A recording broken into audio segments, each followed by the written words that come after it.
നമുക്ക് നിധിയുടെ സുധീഷിന്റെ നാളത്തെ നല്ലൊരു കഥ കേട്ടാലോ. അപ്പൊ എല്ലാ ദിവസവും ഉച്ചയ്ക്ക് പിറ്റേ ദിവസത്തെ നിധിയുടെ സുധീഷിന്റെ വിശേഷങ്ങൾ ചാനലകത്ത് അപ്ലോഡ് ചെയ്യുന്നുണ്ട് കേട്ടോ. അങ്ങനെ നമ്മൾ ഇന്നലെ ഉച്ചയ്ക്ക് കണ്ടു. ഒടുവില് നിധി വീട്ടിൽ നിന്ന് പോകുന്നില്ല എന്ന് അറിഞ്ഞു കഴിഞ്ഞപ്പം എല്ലാവർക്കും ഭയങ്കര സന്തോഷമായി. നികേഷിനും ഹരീഷിനും ഒക്കെ ഒരിക്കലും പ്രതീക്ഷിച്ചിട്ടുണ്ടായിരുന്നില്ല ഇത്തരം പ്രശ്നങ്ങളൊക്കെ ഉണ്ടായിക്കഴിഞ്ഞപ്പോൾ ഇനി ഇവിടെ നിധി നിൽക്കില്ല എന്നാ കരുതിയത്. പക്ഷെ നിധി താനി പോകുന്നില്ല, ഇവിടെ നിന്നൊരു ജോലിക്ക് ശ്രമിച്ചോളാം, ഇവിടെ വന്നിട്ട് താൻ ജോലിക്ക് പോയിക്കോളാം അങ്ങനെയൊക്കെ പറഞ്ഞു കഴിഞ്ഞപ്പോൾ എല്ലാവർക്കും ഭയങ്കര സന്തോഷം. പിന്നീട് നിധി അങ്ങോട്ട് കയറി പോയി കഴിഞ്ഞപ്പോൾ സുഭാഷ് സന്തോഷത്തോട് കൂടിയിട്ട് അടുക്കളയിലേക്ക് ആഹാരമൊക്കെ ഉണ്ടാക്കാനായിട്ട് പോയി. ആ സമയം ഹരീഷ് അങ്ങോട്ട് വന്നു. ഹരീഷ് വന്നിട്ട് പറഞ്ഞു, അതെ ഞാൻ ചേട്ടനോട് എന്നാലും അങ്ങനെയൊന്നും പെരുമാറാൻ പാടില്ലായിരുന്നു പറഞ്ഞു. എടാ ഇനി നീ ഇതിനെക്കുറിച്ച് സംസാരിച്ചുകൊണ്ട് എൻ്റെ അടുത്തേക്ക് വരണ്ട, നീ സോറി പറഞ്ഞല്ലോ, നിനക്ക് അറിയത്തുണ്ടായിരുന്നില്ലോ. എന്നാലും അല്ല സുഭാഷ് ചേട്ടൻ എപ്പോഴാണ് മനസ്സിലായത് അവർ തമ്മിൽ പ്രേമിച്ചല്ല കല്യാണം കഴിച്ചതെന്ന്? അത് റിസപ്ഷൻ്റെ സമയത്ത് അന്ന് ഞാൻ മനസ്സിലാക്കിയതാ. അപ്പോഴേക്കും നികേഷും കൂടെ അങ്ങോട്ട് വന്നു. എന്നിട്ടെന്താ സുഭാഷ് ചേട്ടൻ ഞങ്ങളോട് ആ കാര്യം പറയാതിരുന്നേ? എടാ നിങ്ങളോട് പറഞ്ഞിട്ടുണ്ടെങ്കിൽ നിങ്ങൾക്ക് സങ്കടമാവൂലേ? നിങ്ങളുടെ മനസ്സ് വേദനിപ്പിക്കേണ്ടെന്ന് കരുതിയിട്ടാ ഞാൻ പറയാതിരുന്നേ. എന്നാലും ഞങ്ങളോട് ഒരു വാക്കെങ്കിലും പറയായിരുന്നു. അങ്ങനെ പറയുമായിരുന്നെങ്കിൽ ഇത്തരം പ്രശ്നങ്ങളൊക്കെ ഉണ്ടാകുമായിരുന്നോ? അത് കേട്ടപ്പോൾ സുഭാഷ് പറഞ്ഞു, അത് ശരിയാ, പക്ഷേ സുധീഷിന്റെ സങ്കടം കണ്ടു കഴിഞ്ഞപ്പം അവന് നല്ല വിഷമമുണ്ടാ. കാരണം അവനിപ്പോഴും നിധിയെ ഇഷ്ടപ്പെടുന്നുണ്ട്, നിധി അവന് ഇഷ്ടമാണ്. അപ്പോഴേക്കും ഹരീഷ് പറഞ്ഞു, ചിലപ്പം കുറച്ച് നാൾ കഴിയുമ്പോൾ അവർ തമ്മിൽ സ്നേഹത്തിലായിരിക്കും സുഭാഷ് ചേട്ടാ, അങ്ങനെ അവർ തമ്മിൽ ഒരുമിക്കുമെന്ന് പറഞ്ഞു. നികേഷ് പറഞ്ഞു, അത് ഉറപ്പായിട്ടുള്ള കാര്യമല്ലേ.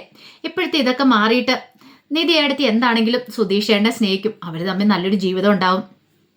സുഭാഷ് പറഞ്ഞു, അവൻ കുറച്ച് നുണയൊക്കെ പറയുന്നുള്ളൂ, പക്ഷെ അവൻ ആള് പാവാ, ആർക്കും ഒരു ദ്രോഹം ഉണ്ടാകാൻ വേണ്ടിയിട്ട് അവനൊന്നും പറയാറില്ല. അവൻ അവൻ്റെ നിലനിൽപ്പിന് വേണ്ടിയിട്ട് എന്തെങ്കിലുമൊക്കെ പറഞ്ഞാലായി, എനിക്കറിയാമല്ലോ അവനൊരിക്കലും മറ്റുള്ളവരുടെ ദ്രോഹം ചെയ്യില്ല എന്ന് പറഞ്ഞു. അതുകൊണ്ട് അവന് നല്ല ജീവിതം ഉണ്ടാവും, ആ കാര്യത്തിൽ എനിക്ക് ഉറപ്പുണ്ടെന്ന് പറഞ്ഞു. പിന്നെ ഒരു കാര്യം കൂടെ ഞാൻ പറയാം, നിങ്ങൾ ഒരു കാരണവശാലും നിധിയെ ശല്യം ചെയ്യാൻ പോരുത്. ഞങ്ങൾ എന്തിനാ സുഭാഷ് ചേട്ടാ ശല്യം ചെയ്യാൻ പോകുന്നത് നികേഷ് ചോദിച്ചു. അതല്ല, സുധീഷും നിധി തമ്മിൽ ഒന്നിക്കണമെന്നും പറഞ്ഞുകൊണ്ട് നിധിയെ നിങ്ങൾ കമ്പൽ ചെയ്യാൻ പോവരുത്. കാരണം അവൾക്ക് അത് മാനസികമായിട്ട് ബുദ്ധിമുട്ടുണ്ടാവും. അവൾക്ക് സ്വയമേ ഇഷ്ടം തോന്നണം സുധീഷിനോട്. അങ്ങനെയുള്ള സ്നേഹത്തിനോ മൂല്യമുള്ളടാ, അല്ലാതെ നമ്മൾ ഒരാളോട് നിർബന്ധിച്ച് മറ്റൊരാളെ സ്നേഹിക്കാൻ പറയാൻ പാടില്ല. അങ്ങനെയുള്ള സ്നേഹത്തിന് ഒരിക്കലും ഒരു നിലനിൽപ്പ് ഉണ്ടാകത്തില്ലെന്ന് പറഞ്ഞു. അത് കേട്ടപ്പം ഹരീഷ് പറഞ്ഞേ, ഞങ്ങൾ അങ്ങനെയൊന്നും പറയാൻ പോകുന്നില്ല എന്ന് പറയണം.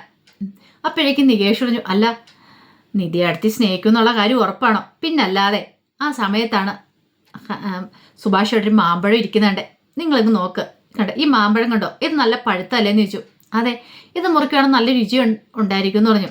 അത് പിന്നെ പ്രത്യേകിച്ച് പറയേണ്ട കാര്യമുണ്ടോ? അതെ, ഇത് ശരിക്കും മൂത്ത് പഴുത്ത മാമ്പഴമാണ്, അല്ലാതെ കണ്ട കെമിക്കലൊന്നും വെച്ച് പഴുപ്പിച്ചല്ല. അതുകൊണ്ട് ഇതിന് നല്ല മധുരം ഉണ്ടായിരിക്കും. കഴിഞ്ഞ ആഴ്ച വാങ്ങിച്ചോണ്ട് അത് മാമ്പഴത്തിന് മധുരം കുറവായിരുന്നു എന്നൊക്കെയല്ല നീ പറഞ്ഞേ എന്ന് നികേഷിനോട് ചോദിച്ചു. അതേ ഏട്ടാ, അതുപോലെ തന്നെയാണ് സ്നേഹം. നമ്മൾ ഉന്തി മരം കയറ്റിയിട്ടുണ്ടെങ്കിൽ ശരിയാകത്തില്ല, കൈവിട്ട് ചെയ്യുമ്പോൾ താഴേക്ക് പോരെന്ന് പറഞ്ഞു കണക്ക് നിധിക്ക് സുധീഷിനോട് ഇഷ്ടം തോന്നണം, മനസ്സുകൊണ്ടൊരു ഇഷ്ടം തോന്നണം. അങ്ങനെയുള്ള ഒരു ഇഷ്ടവും നിലനിൽക്കത്തുള്ളൂ. അല്ലാതെ നമ്മൾ ആരെങ്കിലും നിർബന്ധിച്ച് അത് അങ്ങനെ അവരെ തമ്മിൽ സ്നേഹിപ്പിച്ചിട്ടുണ്ടെങ്കിൽ ഒരിക്കലും ആ സ്നേഹത്തിനൊരു മൂല്യം ഉണ്ടാകത്തില്ല. അത് കുറച്ച് നാൾ കഴിയുമ്പോഴത്തേനും ഇല്ലാതായി തീരും. ആ സ്നേഹത്തിന് അതിൻ്റെതായ ഒരു മധുരം ഉണ്ടാകത്തില്ല എന്ന് പറഞ്ഞു. ഹരീഷ് പറഞ്ഞു, എന്ത് പറഞ്ഞാലും സുഭാഷ് ചേട്ടന് വന്നു വന്നിപ്പം ആഹാരം ഉണ്ടാക്കുന്ന സാധനം വെച്ചാളോ ഉപമിക്കുന്നതെന്ന് പറഞ്ഞു. നികേഷ് പറഞ്ഞു, അത് ശരിയാ. അതെ, അന്നെങ്കിൽ ഒരു കാര്യം ചെയ്യാം, ഈ മാമ്പഴം കൂടെ ചെത്തിത്തരാൻ പറയണം. അങ്ങനെ ഹരീഷും നികേഷും കൂടെ മാമ്പഴം ചെത്തി അവിടെ ഹാളിൽ വന്നിരുന്ന് കഴിക്കണം. അപ്പോഴാണ് സുധീഷിൻ്റെ വരവ്. സുധീഷ് വന്നു കഴിഞ്ഞപ്പോൾ ഹരീഷ് ചോദിച്ചേടാ നിനക്ക് മാമ്പഴം വേണോ? എനിക്ക് വേണ്ട, എന്തായാലും എനിക്കിപ്പോൾ സന്തോഷമായെന്ന് പറയാം. എന്തിന്? അല്ല, നീ ഒരു വട്ടമെങ്കിലും എനിക്ക് വേണ്ടി സംസാരിച്ചല്ലോ. നിനക്ക് വേണ്ടിയിട്ടോ? അതെ, എനിക്ക് വേണ്ടി സംസാരിച്ചല്ലോ. നീ ആ ഡിവോഴ്സിന്റെ കാര്യങ്ങളും മറ്റും ഇവിടെ ഒന്ന് ചോദിച്ചില്ലായിരുന്നെങ്കിൽ നിധി ആ ഡിവോഴ്സുമായിട്ട് മുന്നോട്ട് പോയനോ. അങ്ങനെയായിരുന്നെങ്കിൽ അവൾ ഈ വീട് വിട്ടു പോയനോ, അവൾ ഈ പിന്നെ വീട്ടിൽ നിൽക്കത്തില്ലായിരുന്നു. ഒരു നല്ല കാര്യം തന്നെ ഹരീഷ നീ ചെയ്തേ. അപ്പോഴേക്കും നികേഷ് പറഞ്ഞു, ആഹാ കൊള്ളാലോ, ഇപ്പം നിങ്ങൾ തമ്മിലുള്ള വഴക്കങ്ങളും പിണക്കങ്ങളും ഒക്കെ മാറിയോ? ഹരീഷ് പറഞ്ഞു, ഞങ്ങൾ തമ്മിൽ വഴക്കും പിണക്കും ഒക്കെ ഉണ്ടെങ്കിലും അതൊക്കെ കുറച്ച് കഴിയുമ്പോഴത്തേനും അങ്ങോട്ട് മാറിക്കോളൂ എന്ന് പറഞ്ഞു. പിന്നീട് ഹരീഷ് പറഞ്ഞു, അതെ എന്താണെങ്കിലും എനിക്കൊരു കാര്യം ഉറപ്പുണ്ട് സുധീഷെ, കുറച്ചാൾ കഴിയുമ്പോഴത്തേന് ഈ നിധിയടുത്ത് നിന്നെ സ്നേഹിക്കും, നിനക്ക് രണ്ടുപേർക്കും നല്ലൊരു ജീവിതം ഉണ്ടാവും എന്ന് പറഞ്ഞു. അത് കേട്ടപ്പോൾ സുധീഷ് പറഞ്ഞു, അങ്ങനെ ഉണ്ടാകുമായിരിക്കില്ലേ? എനിക്കറിയില്ല, ചിലപ്പോൾ ഉണ്ടാകുമായിരിക്കും, പക്ഷെ പറയാൻ പറ്റില്ല. നിധിയുടെ കാര്യമായതുകൊണ്ട് അങ്ങനെ സംസാരിച്ചുകൊണ്ടിരിക്കുന്ന സമയത്ത് നിധി അങ്ങോട്ടേക്ക് വരുവാണ്. എനിക്ക് അങ്ങോട്ടേക്ക് വരാമെന്ന് ചോദിച്ചു നിങ്ങൾ സംസാരിക്കുന്നിടത്തേക്ക്.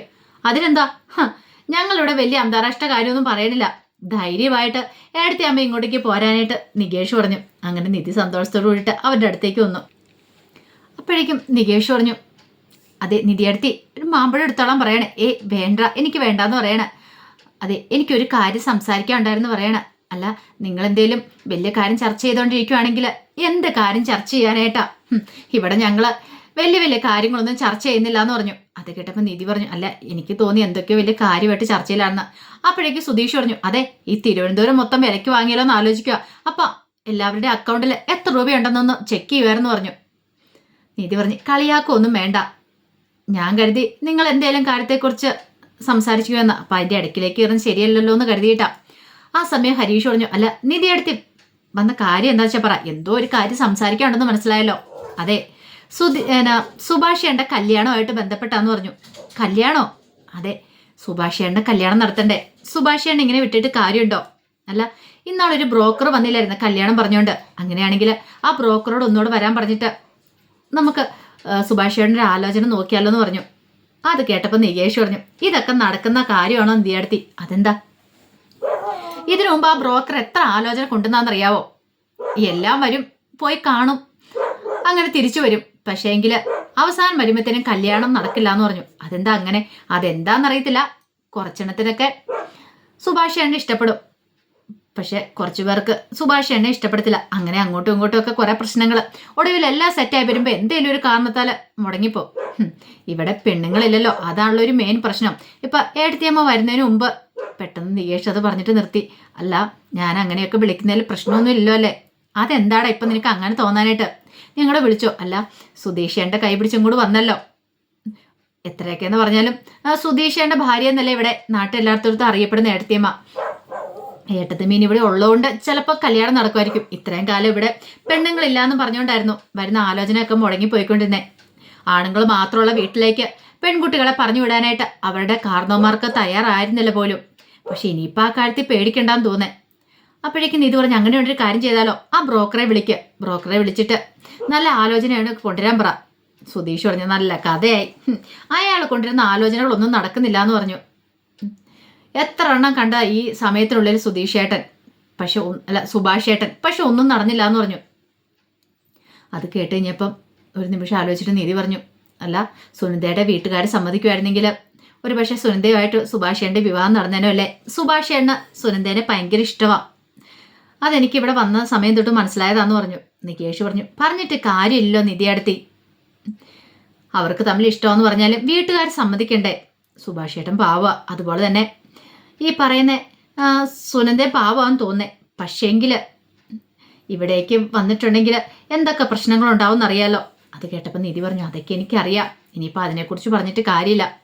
ഞാൻ പലപ്പോഴും ശ്രദ്ധിച്ചിട്ടുണ്ട്, സുനന്ദ ഇവിടെ വരണ സമയത്ത് സുഭാഷിന് ഭയങ്കര സന്തോഷമായിരിക്കും. അത് മാത്രമല്ല സുനന്ദയുടെ വിവാഹം ഉറപ്പിച്ചെന്ന് അറിഞ്ഞു കഴിഞ്ഞപ്പം ഭയങ്കര സങ്കടമായി സുഭാഷേണ്. അതുകൊണ്ടാണ് ഞാൻ പറഞ്ഞേ, സുഭാഷേൻ്റെ കല്യാണം എത്രയും പെട്ടെന്ന് നടത്തണം. കല്യാണം നടക്കുകയാണെങ്കിൽ പിന്നെ പ്രശ്നമില്ല. അല്ലെ സുനന്ദയുടെ കല്യാണം കൂടെ നടന്നു പോയിട്ടുണ്ടെങ്കിൽ സുഭാഷേന് ഭയങ്കര വിഷമമായിരിക്കും എന്ന് പറഞ്ഞു. ഹരീഷ് പറഞ്ഞു, അത് ശരിയായിട്ടുള്ള കാര്യമാണ്. പക്ഷേങ്കിൽ ഈ സുനന്ദയുടെ വീട്ടുകാര് അവർ ശരിയല്ല. അവർ ശരിയായിരുന്നെങ്കിൽ എല്ലാം നല്ല രീതിയിൽ തന്നെ നടന്നേനം. ഇപ്പം ഈ സുഭാഷേൻ്റെ പെണ്ണാലോചിച്ചിട്ട് നടക്കേണ്ട കാര്യമില്ലായിരുന്നു.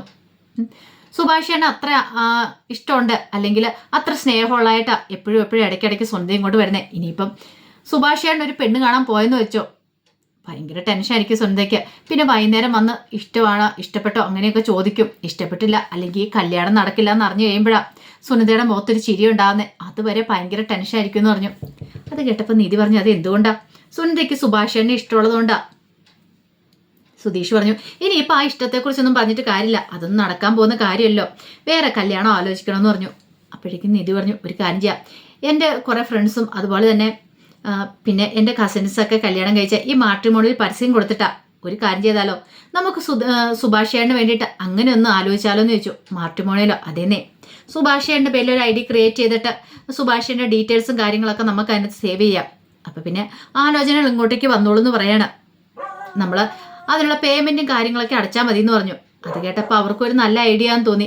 അങ്ങനെയാണെങ്കിൽ ആ വഴിക്ക് തന്നെ ചെയ്യാമെന്ന് പറഞ്ഞു. പിന്നീട് നിധി, സുധീഷും നികേഷും ഹരീഷും എല്ലാവരും കൂടെ ചേർന്നിട്ട് ID ക്രിയേറ്റ് ചെയ്യാൻ ഒരുങ്ങുവാണ്. പിന്നീട് നിധി ID ക്രിയേറ്റ് ചെയ്യാൻ തുടങ്ങി. ഫുൾ നെയിം ഒക്കെ ചോദിക്കുന്നുണ്ട്. ഫുൾ നെയിം സുഭാഷ് ഭാസ്കരൻ എന്നൊക്കെ പറഞ്ഞു. വയസ്സ് ചോദിച്ചു കഴിഞ്ഞപ്പോൾ 32. 32 വയസ്സുണ്ടോ സുഭാഷേണ്? കണ്ടാ പറയത്തില്ലോ. അപ്പോഴേക്കും നികേഷ് പറഞ്ഞു, അതെ എൻ്റെ ചേട്ടനെ കണ്ട പ്രായമൊന്നും അങ്ങനെ പറയത്തില്ല എന്ന് പറയണേ. ചേട്ടൻ ഇപ്പോഴും നല്ല ചുള്ളനാന്ന് പറഞ്ഞു. അങ്ങനെ ഡീറ്റെയിൽസും കാര്യങ്ങളൊക്കെ അപ്ലോഡ് ചെയ്യുന്നുണ്ട്. പറഞ്ഞു ഫോട്ടോ വേണമെന്ന് പറഞ്ഞു. ആ സമയം സുധീഷ് പറഞ്ഞു ഫോട്ടോ എൻ്റെ ഫോണിനകത്ത് കുറേ ഉണ്ടെന്ന് പറഞ്ഞു. കുറേ ഫോട്ടോസ് എടുത്ത് നോക്കുകയാണ്. അങ്ങനെ അതൊന്നും ശരിയാകുന്നില്ല. അപ്പോഴേക്കും നികേഷ് പറഞ്ഞു, കഴിഞ്ഞ പ്രാവശ്യം പെണ്ണ് കാണാൻ പോയപ്പോൾ ഒരു ഫോട്ടോ എടുത്തായിരുന്നു, അത് തരാമെന്ന് പറഞ്ഞു. അങ്ങനെ നികേഷിൻ്റെ ഫോണിൽ നിന്നൊരു ഫോട്ടോ കൊടുത്തു. ആ ഫോട്ടോ കണ്ടു കഴിഞ്ഞപ്പം നല്ല ഭംഗിയുണ്ട് കാണാനായിട്ട്. അങ്ങനെ അതൊക്കെ സെറ്റായി. ഒടുവിൽ നിധി പറഞ്ഞു, അതെ പേയ്മെൻറ്റ് അടയ്ക്കണമെന്ന് പറഞ്ഞു. പേയ്മെൻറ്റ് അടച്ചുള്ള കാര്യമുള്ളെന്ന് പറയണം. അത് 3 മാസത്തെ വേണോ അതോ 6 മാസത്തെ വേണോ എന്ന് ചോദിച്ചു. അത് കേട്ട് കഴിഞ്ഞപ്പോൾ സുധീഷ് ചോദിച്ചു, എന്താ 3 മാസത്തെ 6 മാസത്തെ കണക്ക്? അല്ല 3 മാസത്തിനുള്ളിൽ കല്യാണം നടക്കണോ 6 മാസത്തിനുള്ളിൽ അങ്ങനെയാണോ? 6 മാസത്തിനുള്ളിലാണെങ്കിൽ 6 മാസത്തെ പേയ്മെൻറ്റ് അടയ്ക്കണമെന്ന് പറഞ്ഞു. അതിനുള്ളിലാണെങ്കിൽ അപ്പം 3 മാസമാണെങ്കിൽ ഈ 3 മാസം വരെ അതിന് വാലിഡിറ്റി ഉണ്ടാകത്തോളം എന്ന് പറഞ്ഞു. അപ്പോഴേക്കും സുധീഷ് ആലോചിച്ചിട്ട് പറഞ്ഞു, എത്രയും പെട്ടെന്ന് എൻ്റെ ചേട്ടൻ്റെ കല്യാണം നടക്കണം. അപ്പം 3 മാസത്തെ മതി എന്ന് പറയണം. ഒടുവിൽ നിധി പറഞ്ഞു, ഒരു പ്രശ്നമുണ്ട്. അതെന്താ? എൻ്റെ ക്യാഷ് ആയിട്ടുള്ളൂ, അക്കൗണ്ടിൽ പൈസയൊന്നുമില്ല. ഫോൺ പോയതിന് ശേഷം അക്കൗണ്ട് റെഡിയാക്കിയിട്ടില്ലോ, അതുകൊണ്ടൊരു പ്രശ്നമുണ്ടെന്ന് പറഞ്ഞു. അത് കേട്ടപ്പോൾ സുധീഷ് പറഞ്ഞു, അതാണോ? ഒരു കാര്യം ചെയ്യാം, പേയ്മെൻറ്റ് ക്ലിക്ക് ചെയ്തിട്ട് ഇങ്ങോട്ടാ, ബാക്കി കാര്യങ്ങളൊക്കെ ഞാൻ നോക്കിക്കോളാം, പേയ്മെൻറ്റ് കാര്യം ഞാൻ അടച്ചോളാം എന്ന് പറഞ്ഞു. പെട്ടെന്ന് നികേഷ് അവിടെ നിന്ന് എഴുന്നേറ്റ് ഹരീഷിൻ്റെ അടുത്തേക്ക് നിന്നു. എന്നിട്ട് പറഞ്ഞു, ഇത് എന്ത് പറ്റിയെന്ന് ചോദിക്കണം സുധീഷേണ്ണ. ആ സമയം ഇവരുടെ കുശുകുശുകൾ കണ്ടുകഴിഞ്ഞപ്പോൾ നിധി ചോദിച്ചു, എന്താ? അല്ല സാധാരണഗതിയിൽ ഇതുവരെയായിട്ടും സുധീഷേണ്ണ ആർക്കും ഇങ്ങനെയും ചെയ്തു കൊടുത്തിട്ടില്ല, ആദ്യമായിട്ടാണ് ഇങ്ങനെയൊക്കെ ചെയ്യുന്നത്, അതുകൊണ്ട് ഞങ്ങൾ പറഞ്ഞത് എൻ്റെ നിധിയടുത്തിന്ന് പറയണം. അപ്പോഴേക്കും സുധീഷ് പറഞ്ഞു, അതെ എൻ്റെ ചേട്ടന് കല്യാണം നടക്കാൻ വേണ്ടിയിട്ടല്ലേ, എത്രയും പെട്ടെന്ന് തന്നെ കല്യാണം നടക്കണം, അതാ എൻ്റെ ആഗ്രഹം, അതുകൊണ്ടാണ് ഞാൻ പൈസയൊക്കെ മുടക്കണേന്ന് പറഞ്ഞു. അങ്ങനെ ഒടുവിൽ പേയ്മെൻ്റ് ഒക്കെ ചെയ്ത് കഴിഞ്ഞപ്പോഴത്തേനും സക്സസ് ആയി, കാര്യങ്ങൾ അപ്ലോഡായെന്ന് പറയണം. ആ സമയം ഹരീഷ് ചോദിച്ചു, ഇനിയിപ്പോൾ എന്ത് ചെയ്യണം? ഇനിയിപ്പോൾ പെൺകുട്ടികളുടെ പ്രൊഫൈലൊക്കെ വരും, അപ്പം നമ്മൾ നോക്കിയിട്ട് നമുക്ക് ഇഷ്ടപ്പെടുന്നതാണെങ്കിൽ നമ്മൾ റിക്വസ്റ്റ് കൊടുക്കണം, അങ്ങനെ കാര്യങ്ങൾ മുന്നോട്ട് നീക്കിയാൽ മതി എന്ന് പറഞ്ഞു. അത് കൊള്ളാലോ, നല്ല കാര്യമാണല്ലോ എന്ന് പറഞ്ഞു. അപ്പോഴാണ് ജോലിക്ക് പോകാനായിട്ട് സുഭാഷ് അങ്ങോട്ടേക്ക് ഇറങ്ങി വരുന്നത്. സുഭാഷിനെ കണ്ടു കഴിഞ്ഞപ്പം നികേഷ് പറഞ്ഞു, ഇതേ സുഭാഷ് ഏട്ടൻ വരുന്നുണ്ടെന്ന് പറഞ്ഞു. പിന്നീട് സുഭാഷ് വന്നിട്ട് എന്താ എല്ലാവരും കൂടെ കൂടിയിരുന്ന് ഭയങ്കര ഒരു സംസാരമൊക്കെ ആണല്ലോ എന്ന് പറഞ്ഞു. അപ്പോഴേക്ക് സുധീഷ് പറഞ്ഞു, അതെ സുഭാഷ് ഏട്ടനെ ഞങ്ങൾ പെണ്ണ് കാണുമായിരുന്നു പറയണ. എനിക്ക് പെണ്ണ് കാണാനോ? ആ സമയം നിധി മിണ്ടലെന്ന് പറഞ്ഞു. അപ്പോഴേക്കും നികേഷ് പറഞ്ഞു, അതെ സുഭാഷ് ഏട്ടൻ ഇവിടെ ഇരിക്കുക, ഞങ്ങൾക്ക് ഇത്തിരി സംസാരിക്കാനുണ്ടെന്ന് പറഞ്ഞു. സംസാരിക്കാനോ? എന്ത് സംസാരിക്കാനായിട്ട്? അതെ സുഭാഷ് ഏട്ടൻ്റെ കല്യാണം നടത്താൻ ഞങ്ങൾ തീരുമാനിച്ചെന്ന് പറഞ്ഞു. കല്യാണോ? അതൊന്നും ശരിയാകത്തില്ലെന്ന് പറഞ്ഞു. എങ്ങനെ ശരിയാകത്തില്ല? അല്ല സുഭാഷ് ഏട്ടൻ്റെ മനസ്സിൽ എന്താ എന്ന് ചോദിക്കണം. അത് കേട്ടപ്പോൾ സുഭാഷ് പറഞ്ഞു, എൻ്റെ മനസ്സിലെന്താ? അല്ല പെണ്ണുങ്ങളെ കുറിച്ചുള്ള സുഭാഷേൻ്റെ അഭിപ്രായം എന്താ? സുഭാഷേൻ്റെ മനസ്സിൽ എങ്ങനെയുള്ള പെണ്ണ് വേണമെന്നാന്ന് ചോദിച്ചു. അത് കേട്ട സുഭാഷ് പറഞ്ഞു, അങ്ങനെയൊന്നും പറയില്ലടാ, പെണ്ണുങ്ങളെ കുറിച്ച് അങ്ങനെയൊന്നും പറയാൻ പാടില്ല, പെണ്ണായ മതി എന്ന് പറഞ്ഞു. പെണ്ണായാൽ മതിയെന്നോ? അങ്ങനെ ഒരു കാര്യം ചെയ്യാം, നമ്മുടെ വീടിൻ്റെ 2 വീടിൻ്റെ അപ്പുറം ഒരക്ക ഉണ്ടല്ലോ, അത് മതിയോ എന്ന് ചോദിക്കുക. അത് കേട്ടപ്പോൾ സുഭാഷ് പറഞ്ഞു, എടാ നീ കൂടുതൽ പറയില്ലെന്ന് പറഞ്ഞ് നികേഷിനെ ചീത്ത പറഞ്ഞു. അപ്പോഴേക്കും നിധി ചോദിച്ചു, അല്ല ഞാനൊരു കാര്യം ചോദിച്ചോട്ടെ, സുഭാഷ് ഏട്ടൻ്റെ മനസ്സിലൊരു ഐഡിയ ഇല്ലേ തൻ്റെ ഭാര്യയായിട്ട് വരുന്ന പെൺകുട്ടിയെക്കുറിച്ച്? അങ്ങനെയൊക്കെ ചോദിച്ചാൽ അങ്ങനെ ഇപ്പം എന്താ പറയണേ? അപ്പോഴേക്കും നിധി നികേഷിനോട് ചോദിച്ചു, എടാ നിന്റെ മനസ്സിലുള്ള പെൺകുട്ടിയുടെ സങ്കല്പത്തെക്കുറിച്ച് ഒന്ന് പറയണം. കേൾക്കേണ്ട താമസം പെട്ടെന്ന് തന്നെ നികേഷ് ചാടി പറഞ്ഞു, അതോ കാണാൻ അത്യാവശ്യം ഗ്ലാമർ ആയിരിക്കണം, പിന്നെ പഠിപ്പ് വേണം, ജോലിക്ക് പോകാൻ തയ്യാറായിരിക്കുന്നവളായിരിക്കണം, പിന്നെ ഒന്നുകൂടെ ഒന്ന് ആലോചിച്ചു. എന്നിട്ട് പറഞ്ഞു, ഇനിയിപ്പം ഒരു നേരം എനിക്ക് ജോലി ഇല്ലെങ്കിൽ ഞാൻ വീട്ടിലിരുന്നിട്ടുണ്ടെങ്കിൽ എൻ്റെ കാര്യങ്ങളൊക്കെ അവൾ നോക്കണം, അങ്ങനെയൊക്കെ വേണം. കണ്ടില്ലേ എത്ര സ്പീഡിൽ അവനും കാര്യങ്ങൾ പറഞ്ഞേന്ന്. അപ്പോൾ സുഭാഷ് ഏട്ടൻ ഇങ്ങനെയൊന്നും ഇല്ലേന്ന് ചോദിച്ചു. അപ്പോഴേക്ക് സുഭാഷ് പറഞ്ഞു, അങ്ങനെ ചോദിച്ചിട്ടുണ്ടെങ്കിലുണ്ട്, പിന്നെ നല്ല മുടിയുണ്ടായിരിക്കണം, പിന്നെയോ പെണ്ണ് എൻ്റെ കൂടെ നല്ല ജോലിയായിരിക്കണം എന്ന് പറഞ്ഞിട്ടുണ്ടെങ്കിൽ ഞാൻ അടുക്കള കയറി ജോലിയൊക്കെ ചെയ്യുന്ന സമയത്ത് എൻ്റെ കൂടെ നിന്നാൽ മതി, അവൾ അടുക്കള കയറി ജോലി ചെയ്യണമെന്ന് ഞാൻ പറയത്തൊന്നുമില്ല, എനിക്ക് സപ്പോർട്ടായിട്ട് നിൽക്കണം, പിന്നെ വഴക്കൊന്നും പാടില്ല, എന്നെ വെറുതെ വഴക്ക് പറയാൻ പാടില്ല. അത് കൊള്ളാലോ എന്ന് നികേഷ് പറഞ്ഞു. അതല്ല ഞാൻ അങ്ങോട്ടൊരു വഴക്കിനും പോയില്ല, പിന്നെ എപ്പോഴും വഴക്കൊക്കെ ഉണ്ടാക്കിയിട്ടുണ്ടെങ്കിൽ ശരിയാകത്തില്ല. ഇപ്പം ഞാൻ ജോലി ചെയ്യുന്ന സ്ഥലത്താണെങ്കിലും ഓരോരുത്തർ വന്നിട്ട് ഓരോ കാര്യങ്ങളൊക്കെ പറയും, ഇങ്ങനെ കുടുംബത്തിൽ ഭയങ്കര പ്രശ്നങ്ങളായിരുന്നു, ഭാര്യയും ഭർത്താവും തമ്മിലുള്ള പ്രശ്നം, അതെനിക്ക് ഇഷ്ടമുള്ള കാര്യമല്ല, അതുകൊണ്ടാണ് പറഞ്ഞത്, അങ്ങനെയൊന്നും ഒരിക്കലും ഉണ്ടാവാൻ പാടില്ല. അപ്പോഴേക്കും ഹരീഷ് പറഞ്ഞു, ഇത്ര സമയം ഒന്നും മിണ്ടായിരുന്ന ആളാ, ഇപ്പൊ കണ്ടില്ല എന്തൊക്കെയാ വിളിച്ച് പറയണേന്ന്. പിന്നീട് ചോദിച്ചു, വീണ്ടും എന്താന്ന് ചോദിക്കണം. അങ്ങനെ മനസ്സിലുള്ള കുറെ സങ്കല്പങ്ങൾ പറയണം. ആ സമയം സുധീഷ് പറഞ്ഞു, മതി നിർത്തിയേരെ, സമയം കൊടുത്തു കഴിഞ്ഞപ്പോഴത്തേനും സുഭാഷിയാണ് അങ്ങോട്ട് കയറി മിന്നിക്കുവാണല്ലോ, ഒരു സങ്കല്പമില്ലെന്ന് പറഞ്ഞ ആളാ ഇപ്പോഴാണ്ട് ഒരു 3-4 പേജിന്റെ ബുക്ക് തീരാറായി, അമ്മാതിരിയാ പറഞ്ഞേന്ന് പറഞ്ഞു. അത് കേട്ടിഞ്ഞപ്പോൾ എല്ലാവരും കൂടെ ചിരിച്ചു. ആ സമയം നിധി പറഞ്ഞു, സുഭാഷേണ്ണ ഉറപ്പായിട്ടും നല്ലൊരു ബന്ധം തന്നെ കിട്ടും, അധികം വൈകാതെ. ബന്ധമോ? അതേന്നെ, സുഭാഷേണ്ണ ധൈര്യമായിട്ടിരിക്കുക. അങ്ങനെയൊക്കെ പറഞ്ഞ് സുഭാഷിനെ ആശ്വസിപ്പിക്കുക. കാരണം സുഭാഷിന്റെ മനസ്സിൽ നിധിക്കറിയാം നല്ല ടെൻഷനുണ്ട്. അതും സുനന്ദയെക്കുറിച്ച് ആലോചിച്ചിട്ടാണ്. സുനന്ദയുടെ കല്യാണം കൂടെയല്ലേ, എത്രയും പെട്ടെന്ന് തന്നെ സുഭാഷിന്റെ കല്യാണം നടത്താൻ അവർ തീരുമാനിച്ചു. അപ്പോൾ അതിൻ്റെ വിശേഷങ്ങളൊക്കെ നാളെ നമ്മൾ കാണാൻ പോകുന്നത്. ആ വിശേഷങ്ങൾക്കായി നമുക്ക് എല്ലാവർക്കും കാത്തിരിക്കാം കേട്ടോ. ഒരിക്കൽ കൂടി എല്ലാവർക്കും ശുഭദിനം നേർന്നുകൊണ്ട് നിർത്തുന്നു. നന്ദി.